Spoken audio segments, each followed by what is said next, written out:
Outlook электрондук почта интерфейсинин элементтерин карап көрөлү. Эгер сиз башка электрондук почта тейлөөчүсүн же Outlook'тун башка версиясын колдонуп жатсаңыз, Электрондук почта интерфейсиңиз бир аз башкача көрүнүшү мүмкүн. электрондук почта интерфейсинин негизги бөлүгү келген каттар папкасы. Бул жерден сиз алган бардык билдирүүлөрдү көрө аласыз. Билдирүү үчүн адатта жөнөтүүчүнүн аты жөнү, кабардын темасы жана аны алган күнү жана убактысы берилет. Кааласаңыз, билдирүүлөрдү папкаларга чогултуп койсо болот. Бул папкалар билдирүүлөр тизмесинин жанындагы папка панелинде көрсөтүлөт. Айрым папкалар адатта демейки шартта болот. Мисалы, жөнөтүлө элек билдирүүлөр үчүн чиймелер папкасы.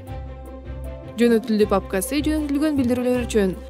Ал эми жок кылынды папкасы сиз жок кылган билдирүүлөр үчүн. Эгер сиз почтаны уюштурууну бир аз жакшырткыңыз келсе, электрондук почтаңыз үчүн жаңы папкаларды түзсөңүз болот. Жөн гана папка түзүү баскычын басып, жаңы папканын атын териңиз. Келген каттар папкасынан электрондук почтаны тандасаңыз, ал окуу панелинде ачылат. Бул жерде сиз билдирүүнү окуп, андагы бардык тиркемелерди ача аласыз. Сиз ошондой эле билдирүүгө жооп берип, же башка адамдарга жөнөтө аласыз. Электрондук катты башка папкага жылдыруу үчүн аны келген каттар кутусунан каалаган папкага сүйрөңүз. Же лентадан жылдыруу баскычын тандап, каалаган папканы тандаңыз. Жогорку сол жактагы билдирүү түзүү баскычын тандаңыз. Электрондук почта билдирүүңүздү киргизүү, түзөтүү, форматтоо же жөнөтүү үчүн түзүү аймагы ачылат.